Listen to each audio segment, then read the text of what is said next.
Assalamualaikum warahmatullahi wabarakatuh. Waalaikumsalam warahmatullahi wabarakatuh. Alhamdulillahi anzala al-Qur'an hudan lin-nasi wa bayyinatin minal huda wal furqan. Wassalatu wassalamu ala asyrafil anam wa ala alihi wa ashabihil kiram, amma ba'du. Saudara-saudara kaum muslimin rahimakumullah. Setiap penganut agama di dunia ini mempunyai sesuatu kitab yang dianggapnya sebagai kitab suci. Orang Hindu punya kitab Weda. Orang Buddha punya kitab Tripitaka. Yahudi mempunyai Taurat. Nasrani mempunyai Injil. Penganut Konghucu punya kitab Tao Te Ching. Orang Majusi punya kitab Zen Avesta. Orang Kebatinan punya kitab Serat Centani, Hidayat Jati, Darmo Gandul, atau Gatoloco. Sementara kita umat Islam oleh Allah diberikan Al-Quranul Karim. Mengapa kita yakini Quran ini sebagai kitab suci? Pertama, ia bebas dari intervensi dan investasi manusiawi. Ia sepenuhnya, baik isi maupun redaksi, adalah produk dari Allah Subhanahu wa ta'ala.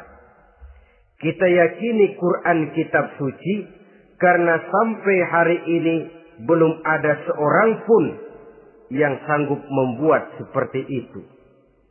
Suatu kitab hanya dinamakan suci kalau dia bersih dari investasi dan intervensi manusia. Al-Quran ini sejak turunnya 14 abad yang lalu telah menantang. Wa in kuntum fi raibim mimma nazzalna ala abdina fa'tu bi suratin min misli. Apabila kamu ragu-ragu terhadap kebenaran Quran yang kami turunkan kepada hamba kami Muhammad, atau kamu menyangka Quran itu cuma bikinan Muhammad saja, cobalah kamu buat satu surah saja semacam Al-Quran. Apabila kamu tidak mampu melakukannya seorang diri, wada'u syuhada'akum, ajak seluruh teman-temanmu. Sejak tantangan ini turun 14 abad yang lalu, sampai hari ini, tidak seorang pun yang sanggup membuat satu surah saja semacam Al-Quranul Karim. Barangkali belum pernah ada yang coba-coba. Sudah.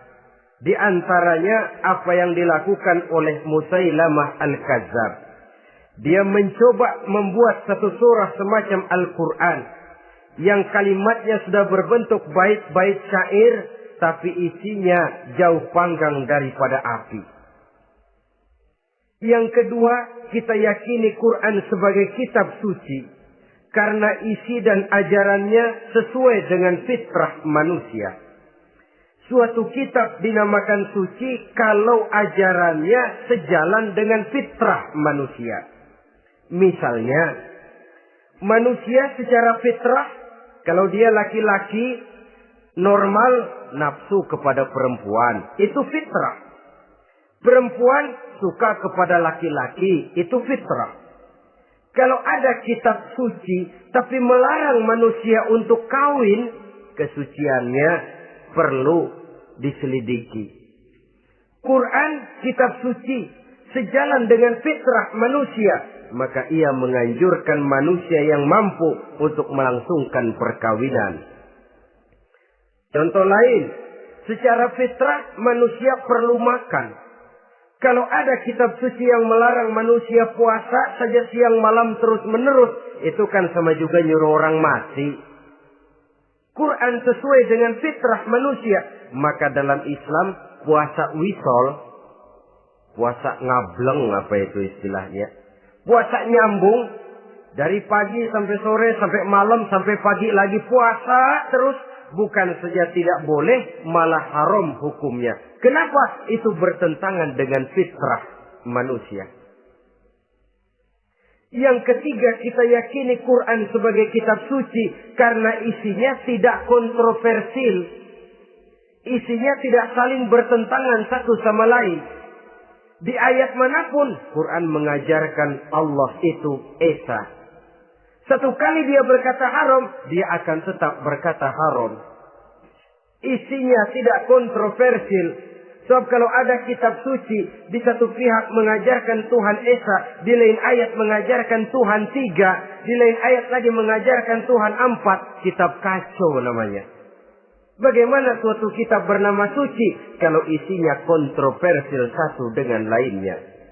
Dari 3 kriteria inilah kita yakini Quran sebagai kitab suci.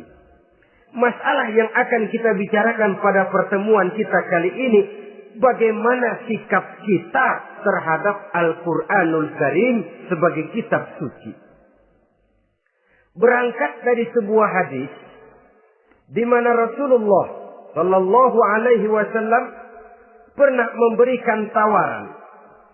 Beliau bersabda, "Man ja'ala al-Qur'ana amamahu qadahu ilal jannah, wa man ja'ala al-Qur'ana khalfahu saqahu ilan nar." Siapa yang menjadikan Quran sebagai imam, maka Quran akan membimbing dia ke dalam surga. Tetapi siapa yang menjadikan Quran sebagai makmum, maka Quran akan mendorong dia ke dalam neraka. Pilihan terserah kita.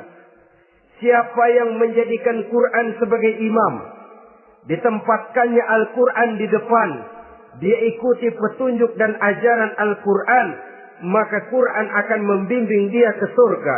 Surga dunia, lebih-lebih lagi surga akhirat.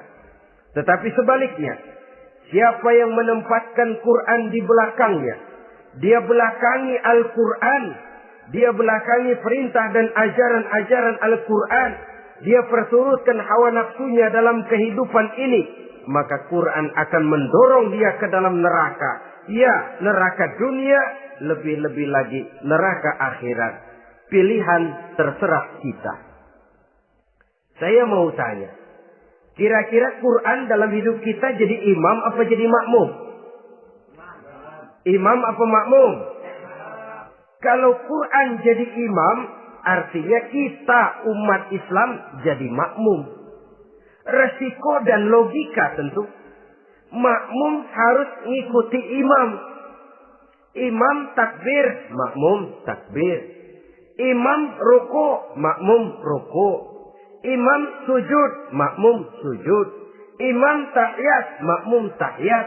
Itu namanya Quran jadi imam, kita jadi makmum. Artinya dalam terjemahannya pada kehidupan, kalau merah kata Quran, merah kita kata.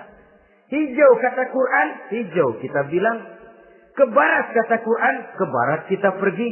Ke timur kata Quran, ke timur kita berangkat. Halal kata Quran, halal kata kita. Haram kata Quran, haram kita bilang. Itu Quran imam, kita makmum. Nyatanya kadang-kadang kontras. Nyatanya kadang-kadang paradok. Merah kata Quran, hijau dong kata kita. Halal kata Quran, remeng-remeng kata kita. Ke barat kata Quran, ke timur kita pergi. Dalam praktek kita mau jadi makmum, Quran kita suruh jadi imam. Kita sesuaikan Quran dengan selera kita. Mana-mana ayat yang menguntungkan, mana ayat yang sesuai dengan mau kita, itu yang kita baca kuat-kuat. Itu yang kita canangkan ke tengah masyarakat ramai.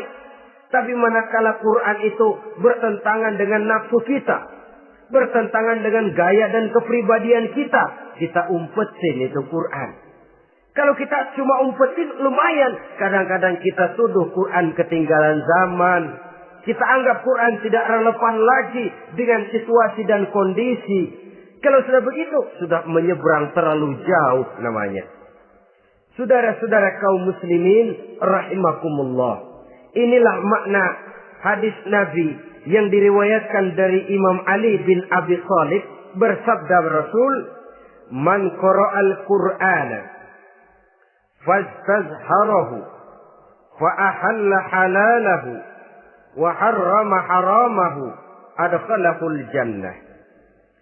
Barang siapa yang membaca Al-Quran lalu memperhatikannya, kemudian menghalalkan yang halal dan mengharamkan yang haram, maka Allah akan memasukkan orang itu ke dalam surga. Ya surga dunia, ya surga akhirat. Apabila kita renungi hadis ini, maka untuk berimam kepada Al-Quran ada 3 jalan utama yang harus kita laksanakan.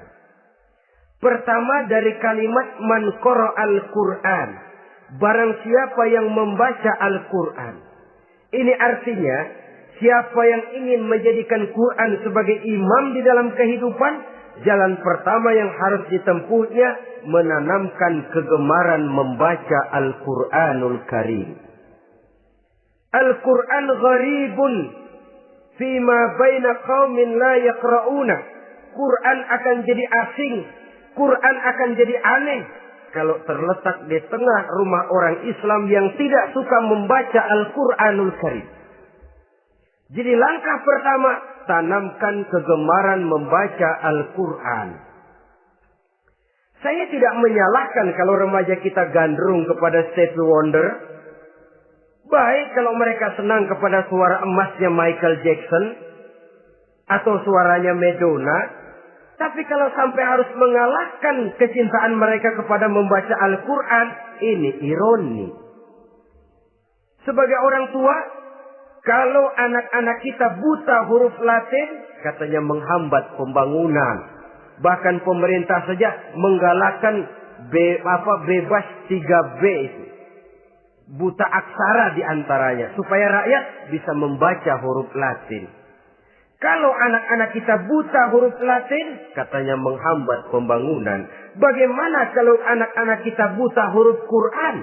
Jelas saja menghambat proses kesadaran dan kebangkitan dari dunia Islam itu sendiri. Satu contoh ringan. Dulu sebelum pembangunan merata, listrik belum lagi masuk desa, kampung gelap, rumah pakai lampu minyak. Kalau kita masuk kampung, terasa banyak orang Islam. Kenapa? Di rumah sebelah sana kita dengar anak muda sedang latihan baca rawi. Sebelah sini ibu-ibu sedang selawatan. Di rumah sana remaja sedang baca Quran. Pembangunan maju, listrik masuk desa. Alhamdulillah. Tapi apa yang kemudian terjadi? Proses pergeseran nilai. Setelah listrik masuk desa, radio main kenceng-kencengan. Televisi main gede-gedean. Baca Quran sudah barang aneh, langka. Tengoklah sekarang kalau kita masuk kampung, ada yang remaja sedang baca Quran. Rasanya kok aneh, nggak umum. Sesuatu yang baik malah menjadi nilai-nilai keanehan. Saudara-saudara kaum muslimin rahimakumullah, tanamkan kegemaran membaca. Dalam satu hadis Nabi pesan, nawiru buyutakum bitilawatil Quran. Sinari rumah tanggamu dengan bacaan Quran. Sebab listrik ini cuma bisa menerangi gelap, tapi tidak akan sanggup menerangi hati manusia. Quran produk Allah dibaca dalam segala keadaan, tepat dan pantas. Lihat saja, orang sedih baca Quran, terhibur. Orang gembira baca Quran, tidak lupa diri. Di rumah mewah ada yang baca Quran, bagus. Di gubuk reot di pinggir kali ada yang baca Quran, cocok. Orang kawin dibacakan Quran, bagus. Orang mati dibacakan Quran, tidak jelek. Dalam segala keadaan, in all season, bahasa kerennya, dia pantas dibaca. Saudara-saudara, bahkan orang sakit gigi pun kalau dengar baca Quran, tidak marah. Coba lihat. Dia senang benar lagu Michael Jackson, tapi giliran sakit gigi, coba setelin lagu Michael Jackson. Kalau nggak mencah-mencah, kamu gila apa nggak tahu saya lagi sakit gigi? Tapi coba bacakan Quran, dia pasti tidak marah. Begitu besar daya pengaruhnya. Bahkan Abu Jahal sama Abu Lahab pernah rapat. Kata Abu Jahal sama Abu Lahab, Mas Lahab, gini loh Mas. Kenapa? Ini saya pikir-pikir salah satu yang menyebabkan kenapa saudara kita banyak ikut ajaran Muhammad. Mereka kalau sudah dengar bacaan Quran terpesona. Jadi kita blokir saja. Caranya gimana? Kasih pengumuman kepada Quraisy, jangan sekali-kali mau dengerin Muhammad baca Quran. Kamu juga jangan.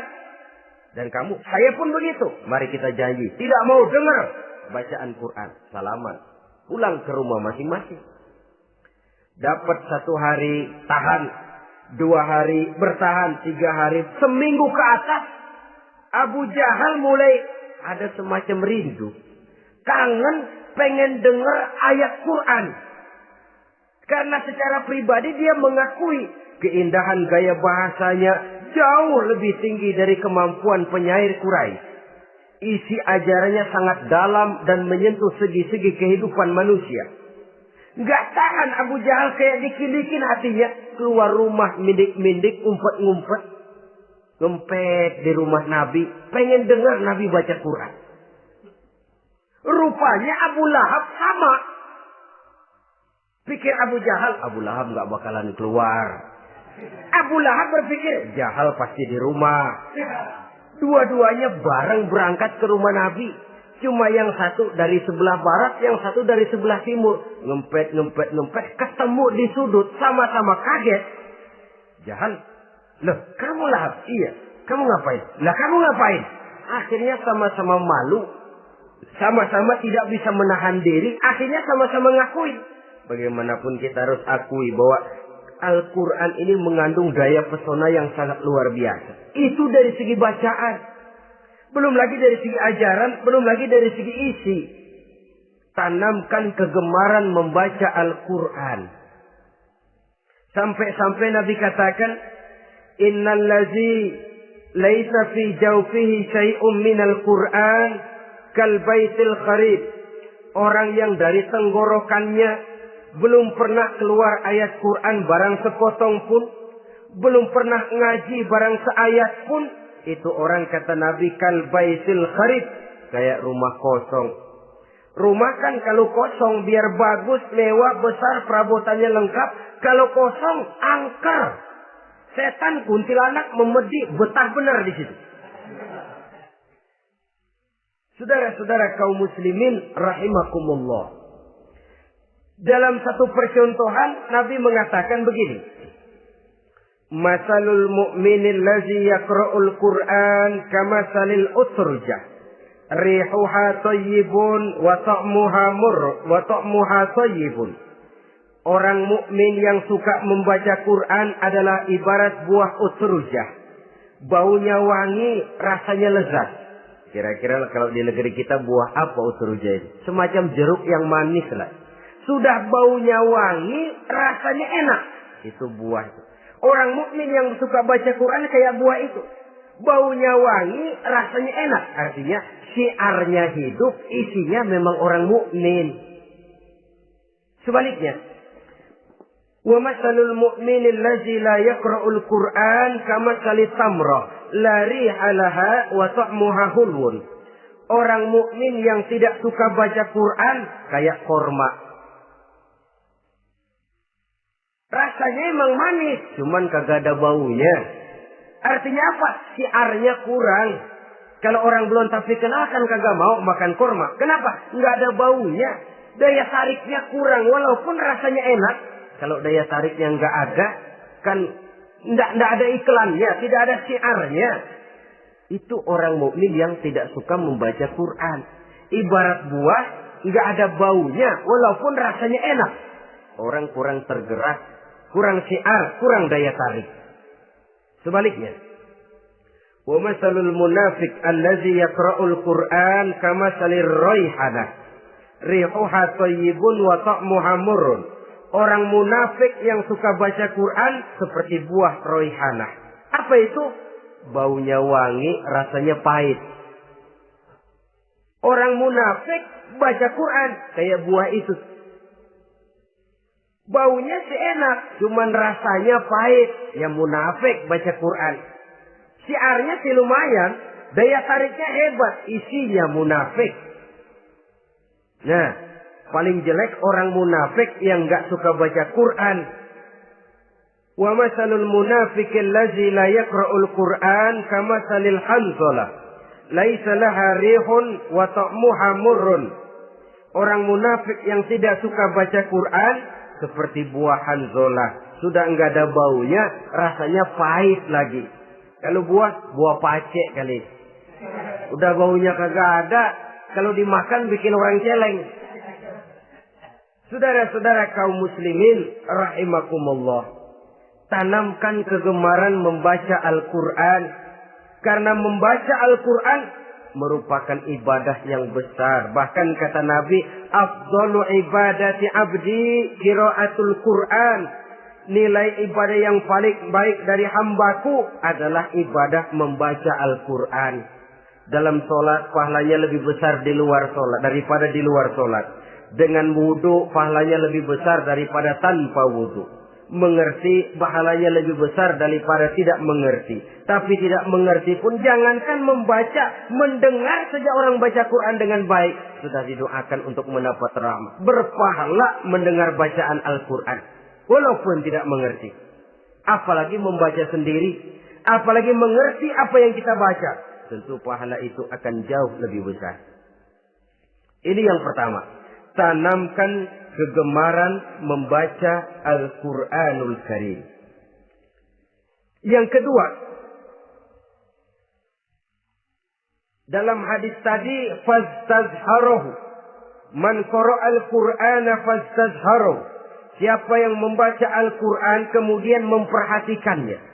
Jadi kalau kita mau berimam kepada Al-Quran, setelah menanamkan kegemaran membaca, yang kedua, perhatikan. Pahami isinya. Jangan seperti monyet pakai mahkota, ketawa girang, cengengesan, tapi dia tidak tahu arti kebesaran mahkota yang disandangnya. Bangga dengan Al-Quran, tapi apa kandungannya kita tidak mengerti. Untuk memahami Al-Quran ini, caranya bagaimana? Tentu mudah saja. Seperti contoh, kalau kita ingin mengerti caranya bikin tahu, jangan bertanya kepada montir mobil. Montir mobil ahli betul urusan mesin. Tapi kalau urusan tahu, tanya dong tukang tahu. Untuk mengerti rahasia dan seluk-beluk Al-Quran, kita harus bertanya kepada orang yang memahami seluk-beluk Al-Quran. Para ulama, para kiai, para ustadz. Yang kita tahu kualitas keilmuannya, kita yakini loyalitas dan integritasnya kepada Islam ini. Kenapa? Ayat-ayat Quran itu elastis. Dia dibawa kemana saja mau. Ditafsirkan menurut kemauan orang bisa. Paling celaka kalau yang belajar tidak punya dasar, yang mengajar punya maksud lain. Sesat dan menyesatkan. Yang ngajar punya nafsu ambisi. Yang belajar tikus budek. Yang memang tidak punya dasar apa-apa. Sekali belajar langsung tafsir. Cara wudhu yang baik saja belum ngerti. Cara rukuk dan sujud yang baik saja belum bisa. Yang membatalkan sholat apa ndak bisa, ndak ngerti. Sekali langsung. Ndak, supaya kita langsung saja belajar langsung Al-Quranul Karim. Tidak jelek. Cuma akan lebih baik kalau sebelumnya ada unsur penunjang dari nilai-nilai keilmuan dalam Islam ini.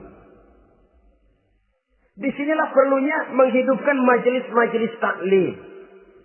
Sebab kalau Al-Quran hanya dipahami dan dikutak-kutik menurut maunya rasio saja, kekuatan rasio terbatas. Saya akan khawatir nantinya akan timbul pendapat-pendapat di mana Al-Quran disesuaikan dengan otak. Bukan otak ngikuti Quran, tapi Quran disuruh ngikuti otak. Contoh yang dekat saja.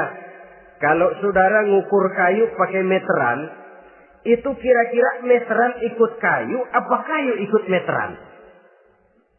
Ayo, kira-kira kayu ikut meteran, apa meteran ikut kayu? Meteran ikut kayu. Bagus. Kalau meteran ikut kayu, artinya nggak ada meteran benar di dunia ini. Kayunya kependekan, meterannya dipotong. Kan begitu loh. Meteran ikut kayu namanya. Bukan meteran ikut kayu, tapi kayu yang harus ikut meteran. Otak harus ikut wahyu. Jangan wahyu disuruh ikut otak. Manusia ikut Quran, jangan Quran disuruh ikut manusia. Dan kaum orientalis, ya, orang barat di luar Islam yang mendalami, mempelajari Islam dengan tujuan mencari kelemahan Islam untuk menghantam umat Islam. Itu sengaja mencari ayat-ayat yang mereka kumpulkan untuk menghantam umat Islam. Supaya mereka meragukan Qur'annya untuk kemudian pada suatu saat meninggalkan Qur'an sama sekali. Timbullah pendapat ada ayat Quran yang sudah tidak sesuai lagi katanya dengan situasi dan kondisi. Seolah-olah otak manusia sudah jauh lebih pintar daripada Al-Quranul Karim.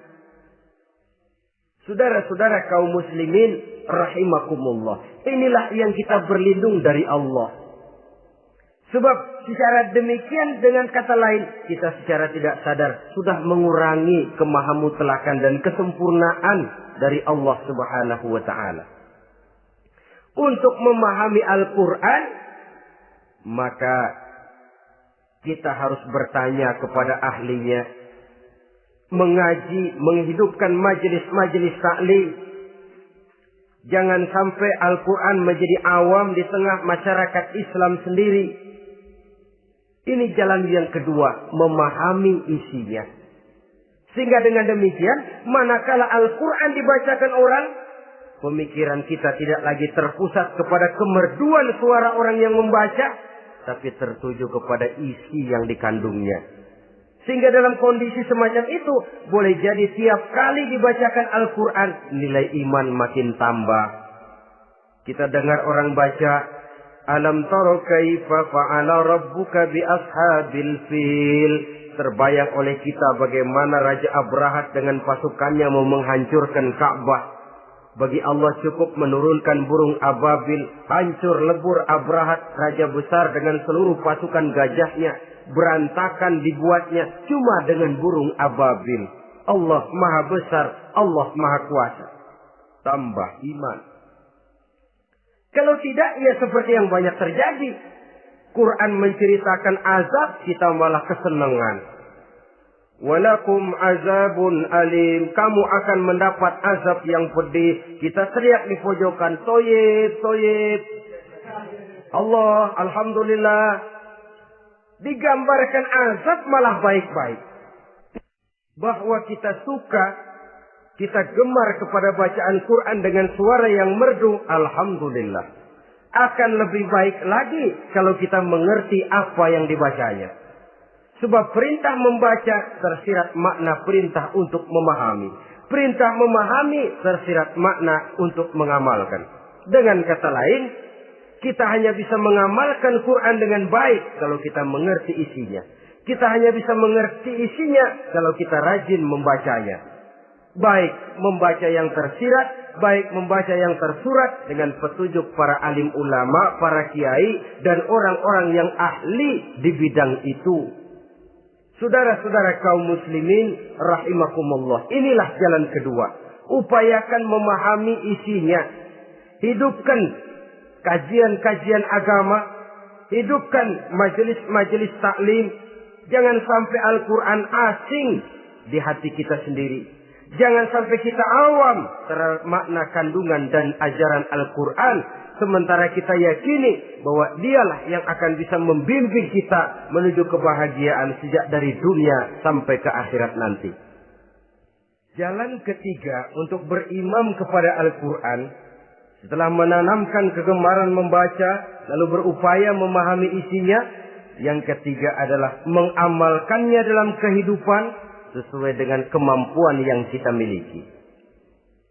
Quran tidak akan membawa berkah Kalau ajaran yang terkandung di dalamnya kita baca, tapi kemudian kita injak-injak dalam praktek kehidupan.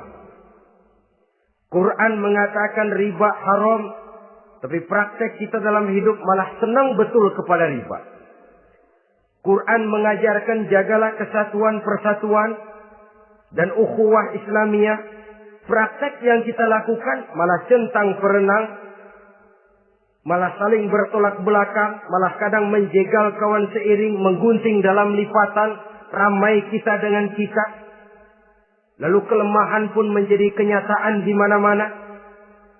Quran sekali lagi tidak akan membawa berkah kalau yang kita baca kita injak-injak. Tentang pengamalan Al-Quran ini, Allah Subhanahu wa ta'ala mengklasifikasi manusia dalam firman-Nya.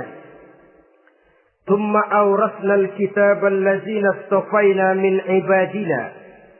Kemudian kami wariskan Al-Quran ini kepada hamba-hamba kami yang kami pilih.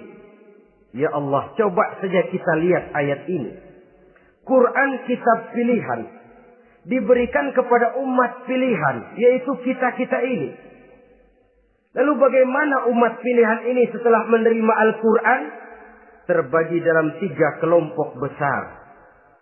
Pertama kata Allah, فَمِنْهُمْ ظَالِمٌ لِنَفْسِهِ. Di antara mereka ada yang setelah menerima Al-Quran, kemudian zalim kepada dirinya sendiri.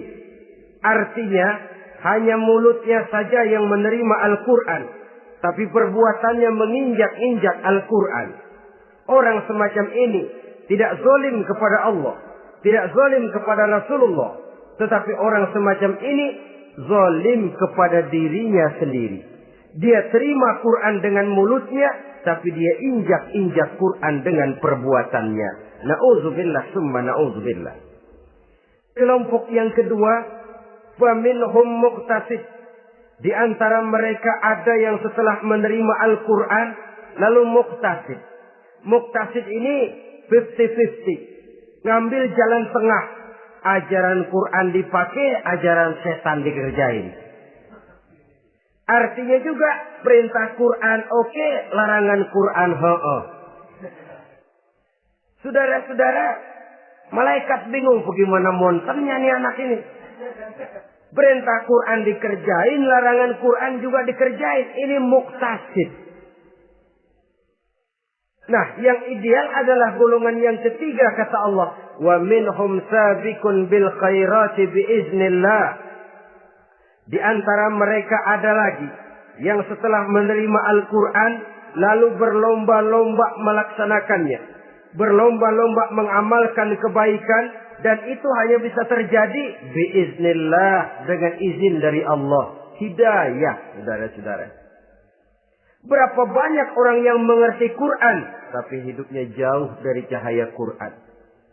Berapa banyak orang yang ahli Quran, tapi cahaya Quran tidak menerangi kehidupannya.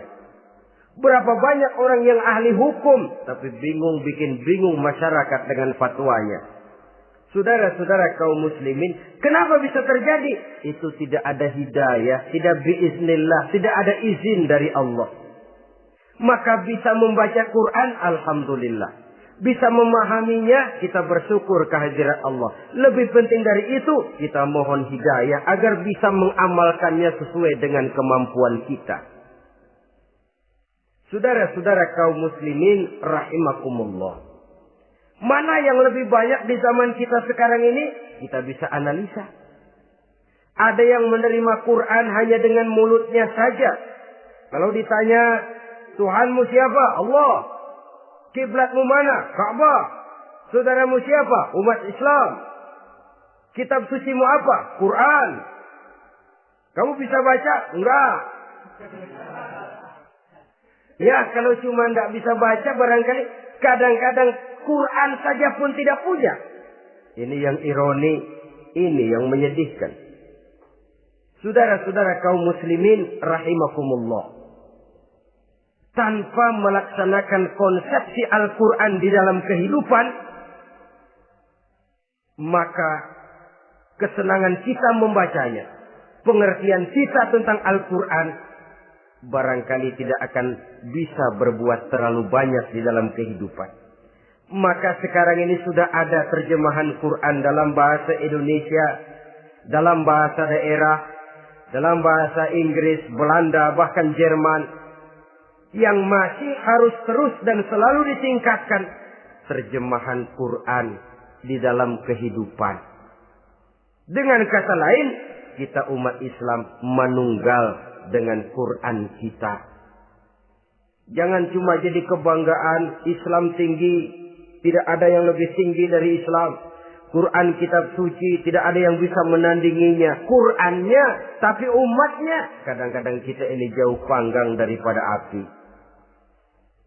Kita bersyukur musabaqah tilawatil Quran dihidupkan dengan biaya bermiliar rupiah. Sejak dari tingkat kelurahan, kecamatan, wali kota, provinsi, sampai kepada tingkat nasional. Untuk menanamkan kegemaran membaca Quran. Setelah itu, hendaknya diadakan peningkatan dengan upaya memahaminya. Sehingga pada suatu saat, boleh kita adakan musabaqah pengamalan Quran. Hadiahnya, sudah langsung dari Allah sendiri.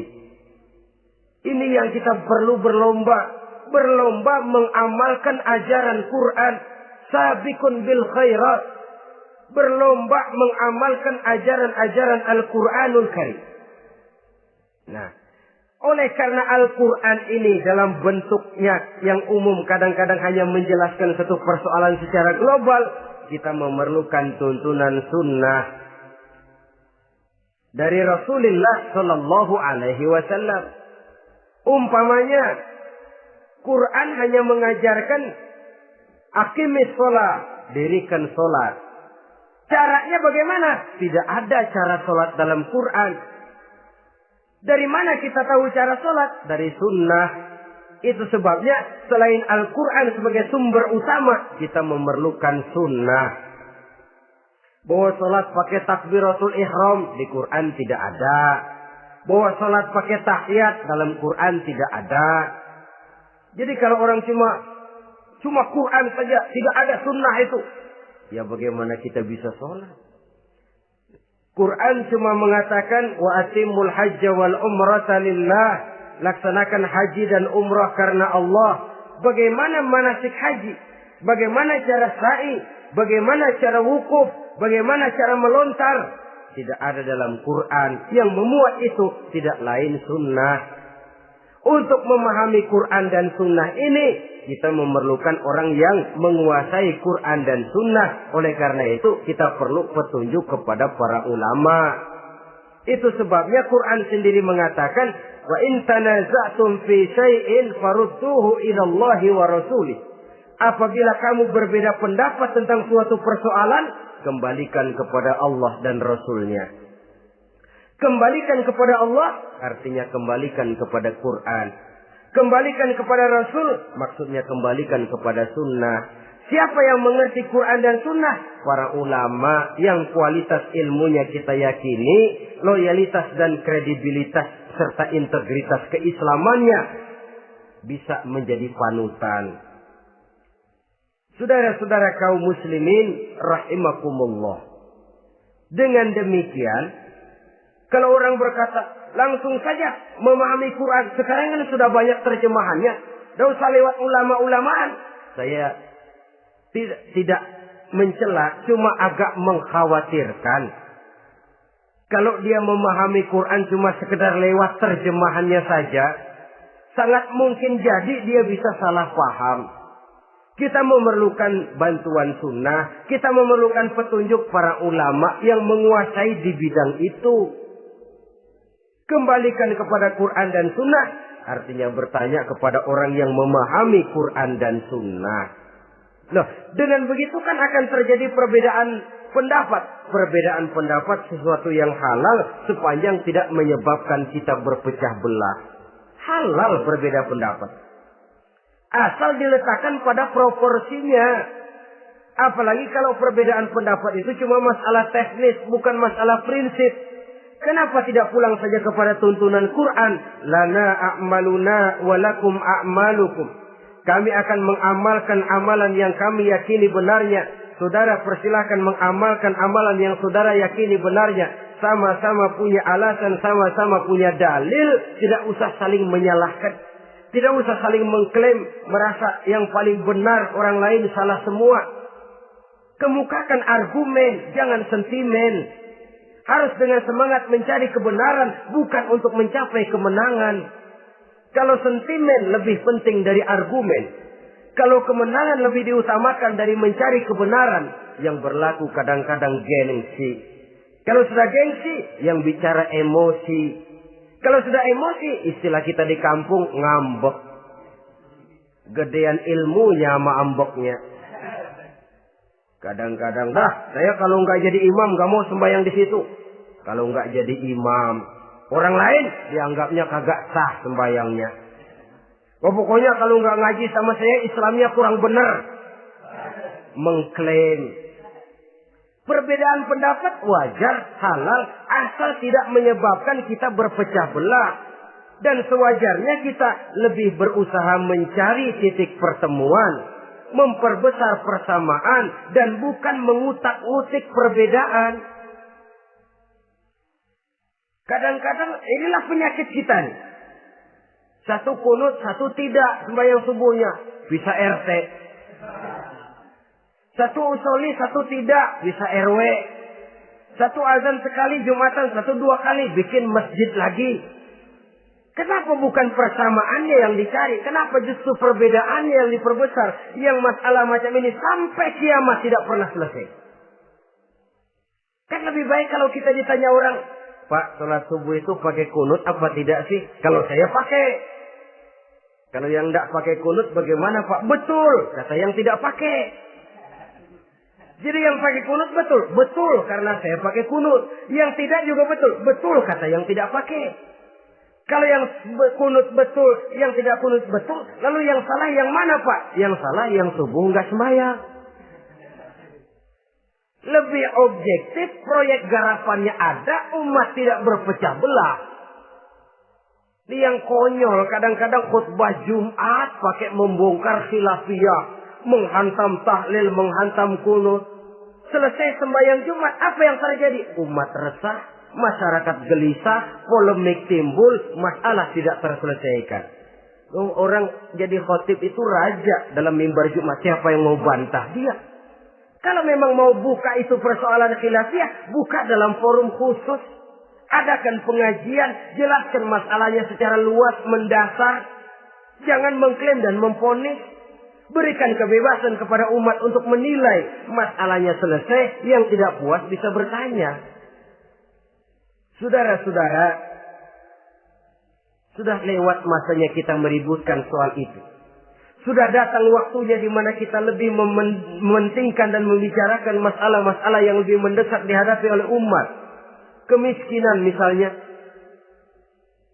kebodohan misalnya, keterbelakangan umpamanya. Peluang untuk mendapatkan pendidikan yang layak bagi anak-anak kita yang berotak cerdas tapi tidak punya kemampuan ekonomi umpamanya. Itu akan lebih objektif ketimbang kita membicarakan masalah-masalah yang sampai kiamat tidak akan pernah selesai. Yang hanya akan menyebabkan kita menjadi lemah, persatuan koyak, solidaritas sosial lalu menurun, saling curiga menjadi tumbuh karenanya, dan pada akhirnya kita tidak akan pernah bisa berbuat banyak. Untung kalau tidak menjadi tertawaan bagi orang yang berdiri di luar pagar. Saudara-saudara kaum muslimin rahimakumullah. Sekali lagi, Al-Quran tidak akan membawa berkah kalau yang kita baca, kita injak-injak. Oleh karenanya, untuk berimam kepada Quran ini, sekali lagi pertama, tanamkan kegemaran membaca. Yang kedua, upayakan memahami isinya melalui bimbingan orang yang ahli bidang itu. Yang ketiga, amalkan sesuai dengan kemampuan. Sebab itu ada prinsip, kalau isi suatu hadis nampaknya bertentangan dengan otak, kesohihan hadis itu boleh diperiksa. Tapi kalau ayat Quran nampaknya bertentangan dengan otak, otaknya yang harus diperiksa. Jangan Qur'annya lalu disesuaikan dengan otak.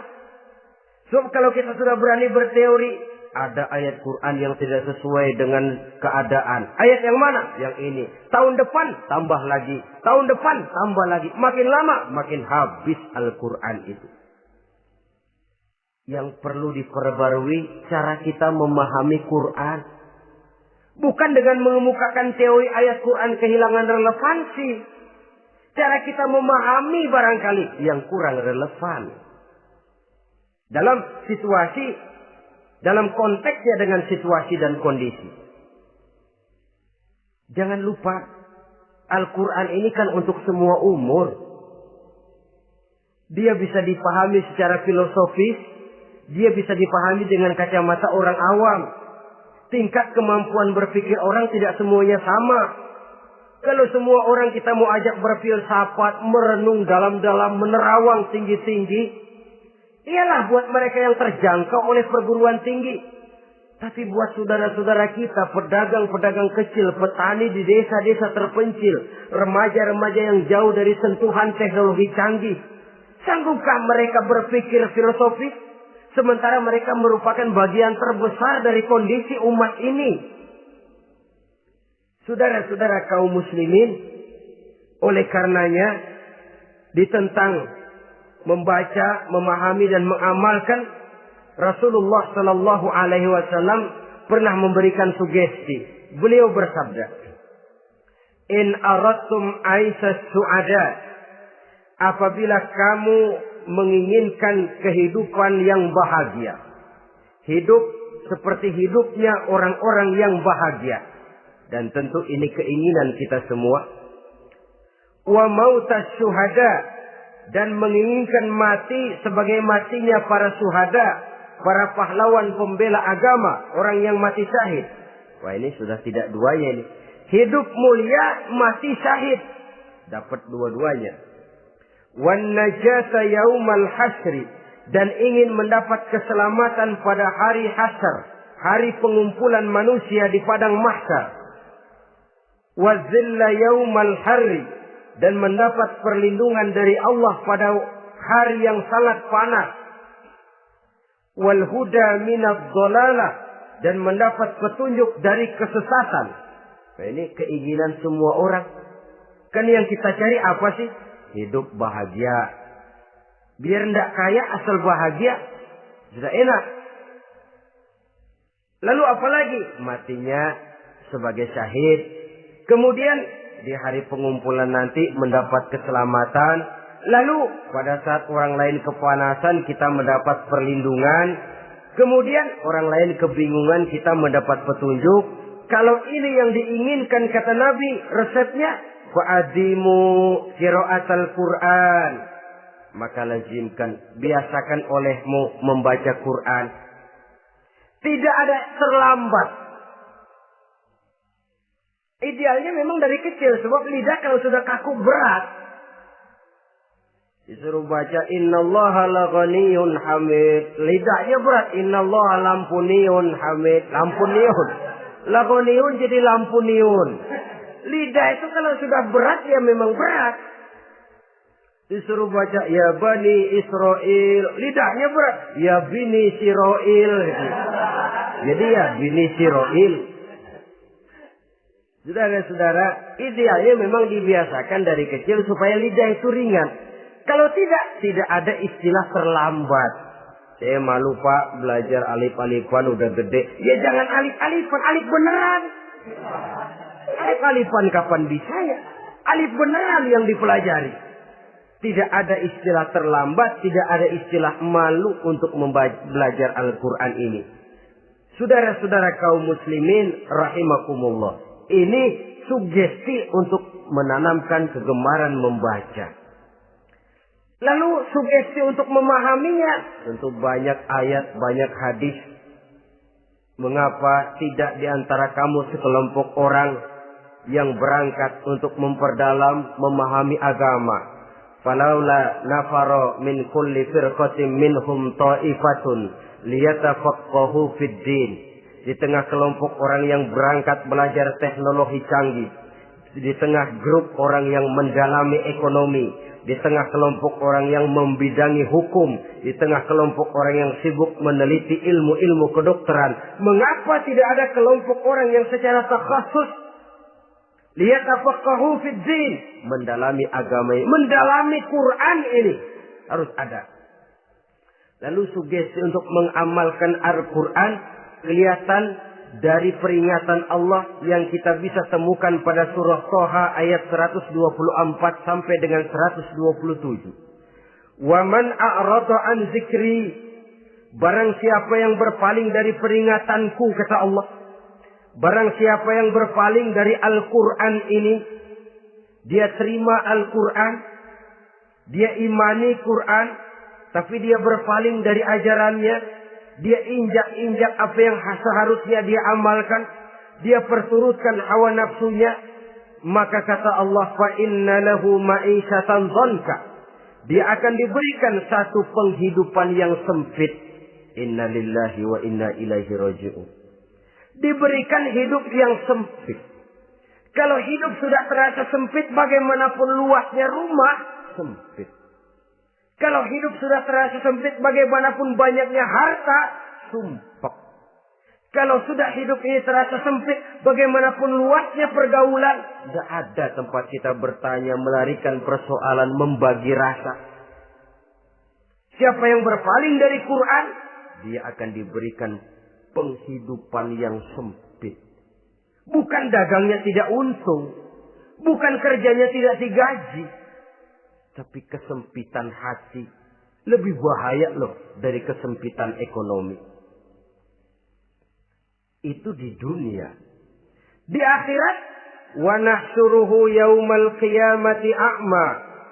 Di akhirat nanti dia akan dikumpulkan oleh Allah dalam keadaan buta. Ya Allah, ya Rasul. Padahal ke akhirat kita baru tumben. Sekali ke akhirat buta. Masya Allah. Di tempat kita lahir saja, kalau tadinya kita melihat, tahu-tahu menjadi buta, kita bingung. Padahal jalan sudah pernah kita lihat, arah sudah pernah kita tahu. Bagaimana di padang mahsyar nanti?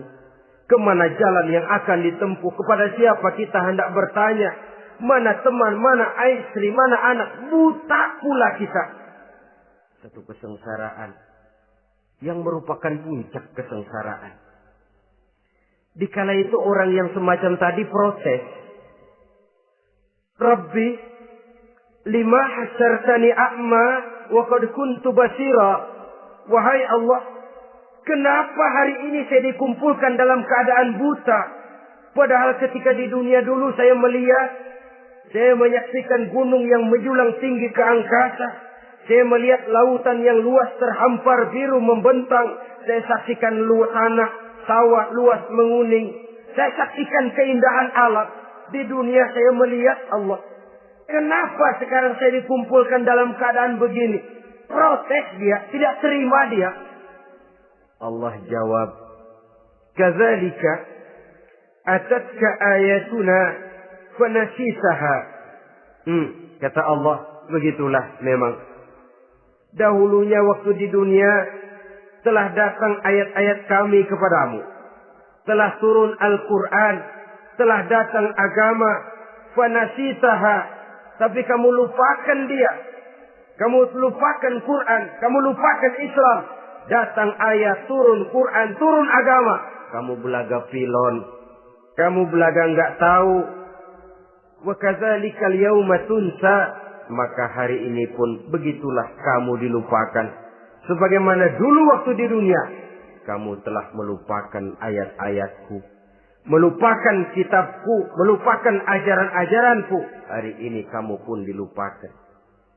Seolah-olah Tuhan cuma nggak bilang, mereka protes, Tuhan, kenapa saya buta padahal di dunia saya ngelihat. Kata Tuhan, kalau bahasa kita, lu rasain. Lu sih, kenapa dulu di dunia? Pura-pura nggak lihat. Kenapa waktu di dunia? Pura-pura nggak tahu. Kenapa waktu di dunia? Kamu lupakan Quran. Maka hari ini pun engkau kami lupakan. Wa kadzalikal yauma tunsa. Wa kadzalika najzi man asrafa walam yu'min bi ayati rabbih wal azabul akhirati asyaddu wa abqa. Demikianlah kami membalas orang yang berlebih-lebihan, orang yang melampaui batas dan tidak mau beriman kepada ayat-ayat Tuhannya, dan sungguh siksa akhirat itu lebih dahsyat dan lebih kekal. Siksa dunia mungkin kelaparan, kekurangan ekonomi, kekurangan pakaian, tapi berapa hari paling lama seumur manusia? 70 tahun umur kita, ya paling lama begitulah. Tapi siksa akhirat, kesengsaraan akhirat, kesengsaraan neraka, asyaddu wa abqa, lebih dahsyat dan lebih kekal. Di zaman sekarang orang bukan cuma berbuat potong kompas, berpikir pun potong kompas, berpikir pun ngambil jalan pintas. Dia lebih memilih kesenangan yang sedikit dengan mengorbankan kesenangan yang abadi. Dia mengejar surga yang sebentar dengan menghancurkan surga yang kekal. Dicarinya surga dunia, hidup cukup, rumah bagus, makan bagus, pakaian bagus, istri bagus, dengan menghalalkan segala macam cara, berpaling daripada kehidupan agama, lalu menginjak-injak Al-Quranul Karim. Kita berlindung kepada Allah, jangan sampai dimasukkan dalam kelompok yang di akhirat nanti dibangkitkan dalam keadaan buta. Na'udzubillah summa na'udzubillah. Di sini kita terkesan dengan apa yang dikatakan Sayyid Muhammad Abduh, al-Islam mahjubun bil muslimin. Kebesaran Islam kadang-kadang tertutup oleh tingkah laku umat Islam sendiri. Keluhuran dan kesempurnaan Al-Quran tertutup oleh kebodohan umat Islam. Sedangkan untuk mengungkapkan rahasia Al-Quran ini diperlukan keahlian yang kompleks. Saudara yang di Fakultas Teknik belajar teknologi, ungkap buka rahasia Quran di bidang teknologi. Saudara yang di bidang kedokteran, ungkap buka rahasia Al-Quran di bidang kedokteran. Saudara yang ahli geologi, pelajari struktur kulit bumi dengan mengungkap rahasia Al-Quran. Sehingga pengkajian kita tentang teknologi, pengkajian kita tentang angkasa luar, pengkajian kita tentang anatomi manusia akan berakhir kepada subhanaka ma khalaqta hadza batila. Ya Allah, tidak satu pun yang Engkau ciptakan ini sia-sia. Perut bumi mengandung minyak, timah, kekayaan yang berharga untuk manusia. Mempelajari angkasa luar bisa memahami musim dan menyelamatkan manusia. Mempelajari rimba belantara, teknologi canggih, akhirnya akan memperkuat nilai-nilai iman. Menerjemahkan ajaran Quran lewat disiplin ilmu yang kita kuasai masing-masing, untuk kemudian bekerja sama bahu-membahu dalam rangka mengimani Al-Quran, mengamalkan Al-Quran, dan mengawal keluhuran Al-Quranul Karim yang atas dasar tuntunannya kita hidup, untuknya kita berjuang, dan dalam bimbingannya kita ingin kembali menghadap Allah Subhanahu wa Ta'ala. Inilah pertemuan yang singkat ini. Mudah-mudahan kita diberikan kekuatan oleh Allah untuk berimam kepada Al-Quran, menjadikannya sebagai pedoman utama di dalam kehidupan kita. Terima kasih atas segala perhatian. Mohon maaf atas segala kekurangan. Usikum wa nafsi bitaqwallah. Wassalamualaikum warahmatullahi wabarakatuh.